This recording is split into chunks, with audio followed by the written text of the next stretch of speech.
We can't do this. Don't worry. Well, it might take a while, but there is a 0% chance he starts the year on the Blazers. 0%. The offers are not going to get better. They have to. Well, no, hold on. Wait a moment. Let me be clear on what I'm saying. They might get better between now and mid-August, late August. Maybe a new team jumps in. But it is once the season is upon us, there is not all of a sudden going to be a team that was not in the Damian Lillard sweepstakes that jumps in. And more importantly, for the Blazers, they need two things that cannot happen without trading him. One is to turn the team over to Scoot and the young core. And two, and this is an underrated one, I think to have their actual training camp and preseason be with everyone that's going to be on the team. Yeah. If it is the Miami trade and you're getting Jaquez and Jovic and whatever the trade is, they need those guys there. And Damian Lillard is not going, they're not going to say, okay, you're on the team, but you can't play. And they're not going to do that. That would be interesting. Would he stay away? And I don't think that would happen. I just, this is, Brew, in my opinion, and I understand Aaron Goodwin and Dame have an objective, Joe Cronin has an objective. It's totally fair by all sides. But this is a public negotiation with Miami until someone else jumps in. But thus far, no one else is jumping in. So the Blazers are unfortunately in a tough spot.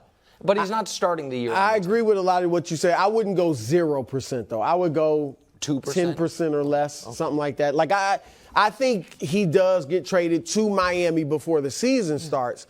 But I think how long this takes depends. It really depends on how much the Blazers either want or do not want Tyler Hero.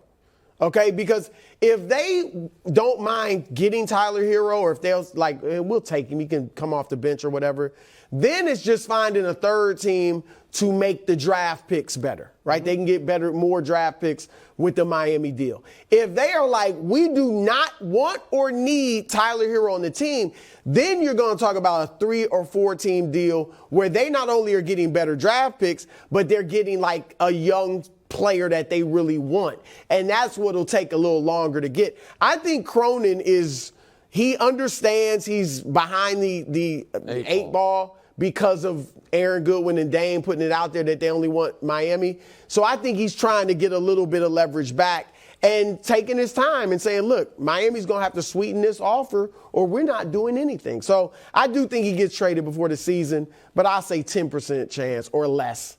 Not 0. Who do you blame for the intractableness of this trade? I blame a little bit on the media for just bleeping on the Miami offer like it's terrible. I think it is terrible. Okay, hold on. Wait a second. Let's just wait a second here and let's talk about it, okay? About what it is and what it isn't. Is Tyler Hero a useful player in this league? Yeah. Useful? Useful. Yeah, okay. Sure. All right. More than useful player in this league. Is Tyler Hero, if he were to be traded at midseason, going to get you at least a legit first-round pick? Do we all agree when we see guys who have been traded for that? Okay, so Jaquez is literally the number 18 pick of the draft. That's a first-round pick. Jovic was a first-round pick, and I think right now has more value than a late first-round pick because you already know he's not going to wash out. He's the key. Okay, agreed. If he's good. Then have a minimum of 2 other first-round picks you're going to get. Okay. So that's 4 first-round picks, Tyler Hero, and then is it Caleb Martin? Is it going to be Duncan Robinson? If you take Duncan, do we got to take back Nurkic? So, but to answer your question, why hasn't it gotten done? So I think part of it is the media has made it to where Cronin feels like I'll look like a fool because everyone says this offer stinks. I agree with that. But here's the other part of it. The other part of it is the fault of the Boston Celtics, the Philadelphia 76ers, and a handful of other teams for not wanting Damian Lillard. If Boston wanted him and there was a Jaylen Brown trade to be made, maybe A, they would make it, or B, they would have more leverage with Miami. If Philly thought Dame was a big enough upgrade over Maxey plus Tobias Harris, who you'd have to include in there, then maybe they'd have more leverage. But right now, Miami, it's not that the offer's amazing. It's that it's the only offer. No, but if I was Joe Cronin's boss, I would say, Joe, I'm going to have you be Joe Cronin. For for Donovan Mitchell, the Jazz got 3 unprotected firsts, Markkanen, who was awesome, Sexton, and 2 pick swaps. Don't bring any offer that is less than that. Okay, but let's talk about what that offer is. I got 2 picks, Hold on. He's smart to wait. Wait a He's second. smart to wait. Hold on. Boston may be trying to put together. Now, the reports are that they're not interested in Dame, but they may be trying to put together some type of offer where they can keep Jalen and Jason Tatum and get Dame. Sure, but let's talk about that exact offer for a moment. Tyler Hero right now is a far better player in the eyes of the league than Markkanen was when he was traded. Well, no. But although Markkanen had shown, you got Sexton. But Markkanen had shown potential in Chicago. Yes, no, he had shown. I'm not acting like he was nobody, but I'm saying when that trade happened, nobody was like, oh my God, the Jazz got Lauri Markkanen. Now he ended up turning Sexton into, Sexton was considered probably a better player. You said 3 firsts. Miami, I believe, is offering 2 firsts. Would it feel better if the draft hadn't happened yet and they were offering the 18th pick? That's the 3rd first. I would feel better if I'm a GM that I get to make the picks. Really? I'd like because the the Heat thing, but you're better at it than me. You know what? I might do the trade if I'm like, you actually also have to make the picks. The thing is this, though, because you know what the picks are. Because let's face it, picks are overrated in that most lottery picks don't pan out. But what it does is it's trade capital. So that's why an 18 pick that's already been selected is not the trade capital that a draft pick that hasn't been selected is. So that's why they're talking about that. All right.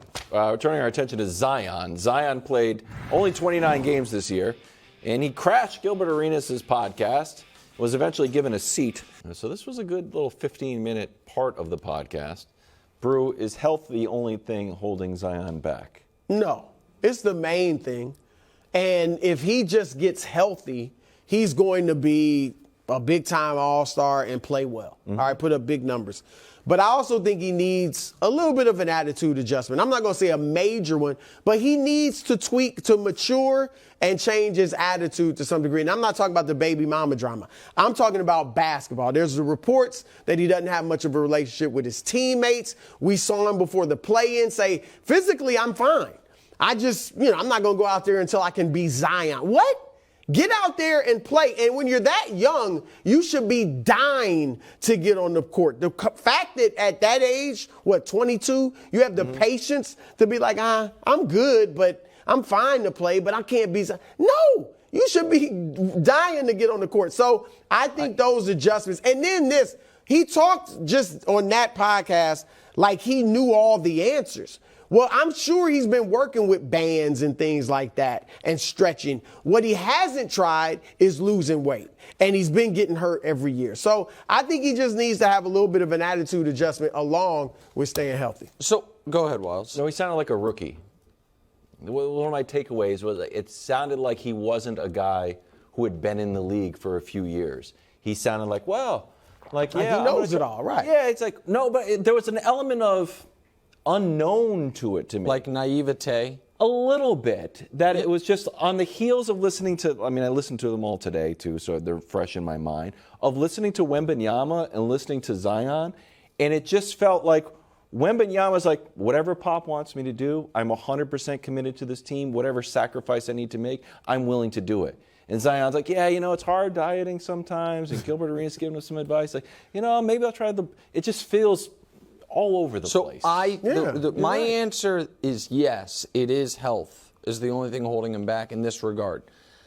I think that none of these other issues pop up if he had played 70 games each of these years. Because I think Zion Williamson is a lot like a lot of people we have all known, where if they are, one thing has defined them their entire life, and being great at that has been who they are. And maybe you've had insecurities about how you look or your weight or, if you have speech impediment or whatever, it doesn't matter. I am the best at this. And that being taken away from him or him not being able to do it is why he then said, I'm not going to go do it if I can't really do it. This is who I am. So I think why he hasn't stayed healthy is partially diet, all that, agreed. But I do think that if we get 70 games of Zion Williamson, great. He's going to be one of the 10 best players in the league. He's shown it to us. And the only reason we haven't is his lack of health. And so, or his lack of ability to stay healthy, I should say. Also, he should ask out of New Orleans. Sorry. Really? Yes. You just throw that in as we're going to the break? Well, I just thought of it. I had it. He needs a fresh start. You need a fresh start. I mean, wow. Thanks for watching. Subscribe here to get more from the show and to check out clips from other shows on FS1.